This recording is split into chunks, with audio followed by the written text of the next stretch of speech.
Hoje, o presidente da Câmara, que é o deputado Rodrigo Maia, afirmou que, para ele, a justiça do trabalho não deveria existir. Segundo o Maia, o excesso de regras do mercado do trabalho seria a causa do desemprego de 14 milhões de pessoas. Quem está aqui conosco é o advogado, doutor Eli Alves da Silva, que é presidente da Comissão de Direito Material e Trabalho da OAB. Doutor Eli, boa noite, obrigado pela participação, Eli. Prazer em rever. Eli, você acha que foi um arroubo apenas dele dizer que a justiça do trabalho é dispensável? Bem, primeiramente, Heródoto, é um prazer, uma satisfação estar aqui com você novamente e dizer o seguinte, que essa declaração do presidente Rodrigo Maia demonstra, primeiramente, uma desconexão entre a classe política e a sociedade brasileira. Segundo, essa manifestação dele em relação ao justiça do trabalho é realmente uma manifestação que eu diria inapropriada, mesmo porque eu poderia arriscar em dizer o seguinte, para alguns a justiça do trabalho pode ser dispensável, assim como poderá também ser dispensável o próprio Poder Judiciário. Depende de quem tem que prestar contas.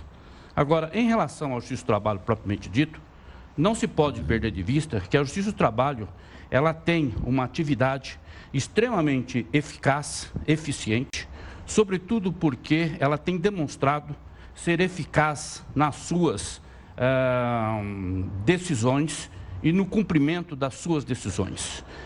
Isso por causa dando efetividade às decisões judiciais. Ou seja, por que muitos reclamam da justiça do trabalho? Porque se foi dada uma decisão para ser cumprida, ela não pode ficar fazendo de conta que decidiu. Ela tem que fazer com que, no caso, o empregador que foi condenado, ele realmente possa ser despido do seu patrimônio para fazer frente àquilo que foi condenado e de direito que foi sonegado do empregado. Então, na realidade, o que a gente percebe é que existe uma orquestração nesse sentido, neste momento em que se coloca a reforma trabalhista, só que o que nós podemos verificar é exatamente isso. Ok, pior do que a precarização do direito do trabalho é a precarização da justiça do trabalho. Por quê?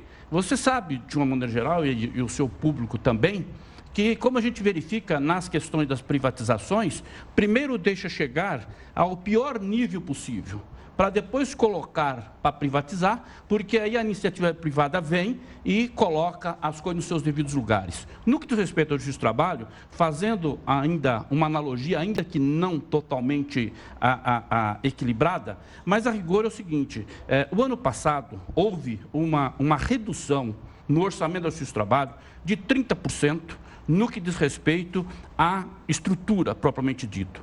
E, no que diz respeito a investimento, foi 90%. Agora, o que aconteceu com isso? O que tem por trás disso?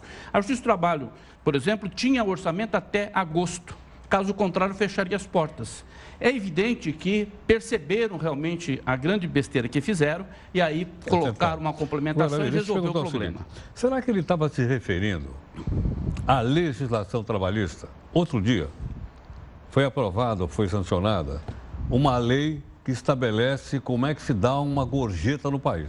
Nós pusemos aqui no telão, é uma coisa desse tamanho, uma quantidade imensa de artigos e subartigos, quer dizer, um negócio desse tamanho para regular uma gorjeta dada no restaurante, quer dizer, será que é isso ou não? Não, na realidade... E o Maia se referiu a isso hoje, dizendo, olha, isso está provocando um conflito entre o freguês, o dono do restaurante e o garçom.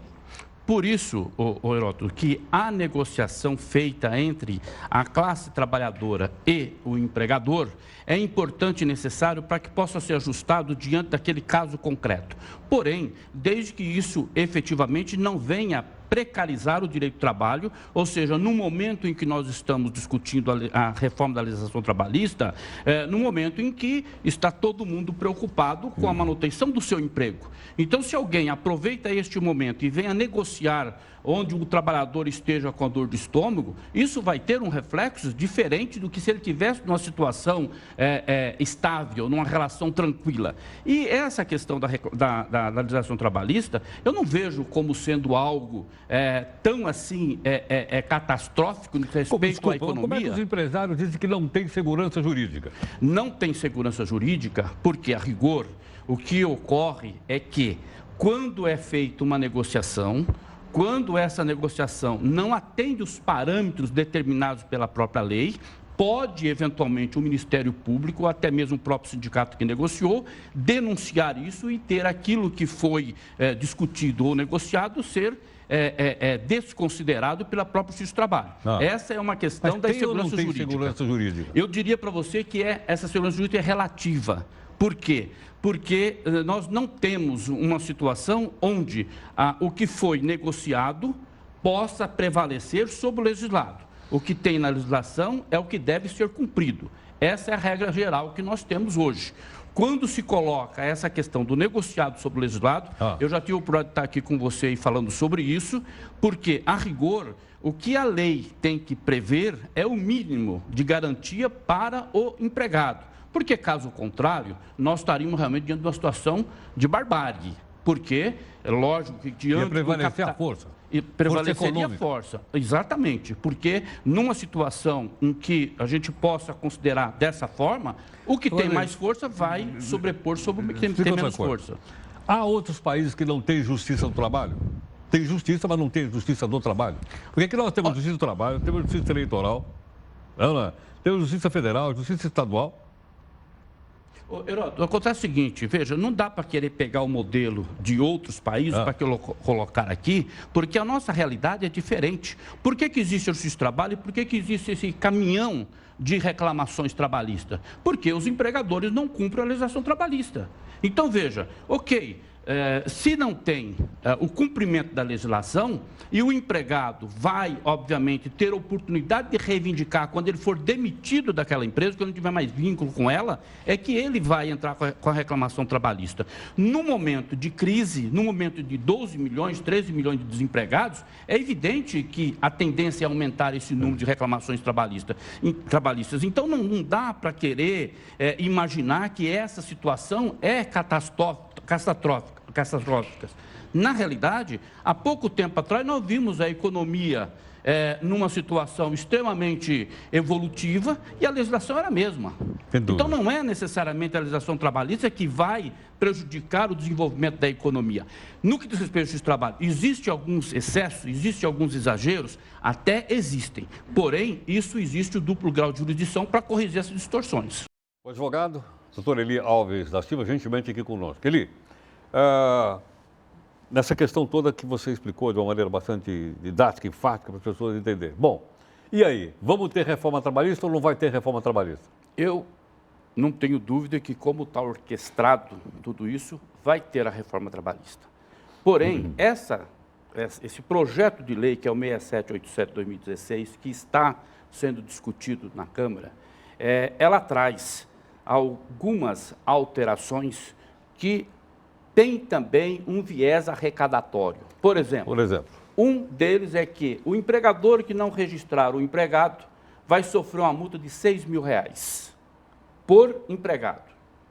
Veja, se quer realmente fazer algo para que ninguém contrate o empregado sem registro, eu tive até a oportunidade de sugerir para o coordenador dessa matéria, representando o ministro do Trabalho, que eles deveriam ser menos vorazes e ter pelo menos distribuído isso, ou seja, R$3.000 vai para o empregado e R$3.000 para o governo, porque pelo menos eles teriam milhões de fiscais buscando ou denunciando isso.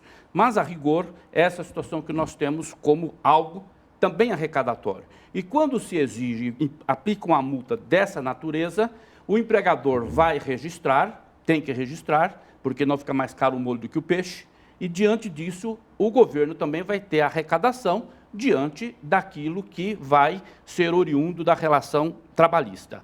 Até aí, eu considero importante, porque não dá para viver mais numa sociedade desorganizada e as pessoas praticando a ilegalidade para levar vantagem perante a sua concorrência. Porque aquele que faz tudo certinho tem um custo. Lógico. Aquele que não faz, além de levar vantagem por colocar o dinheiro no bolso, ainda tem essa disputa no mercado, que é uma disputa desigual. Entendo. Vamos acompanhar. Eli, ótimo. Obrigado pela gentileza, viu? Satisfação. Até a próxima. Muito obrigado. Muito obrigado. Bom, aí está então a participação do nosso convidado, o advogado doutor Eli Alves da Silva. Ele é presidente da Comissão na Ordem dos Advogados do Brasil, né, e falando um pouco conosco, então, a respeito ainda de questões relacionadas à legislação trabalhista, que obviamente tem uma importância fundamental, por isso nós trouxemos. E traremos outros também, né, para que possam comentar. Em 30 segundos, nós voltamos. Até já.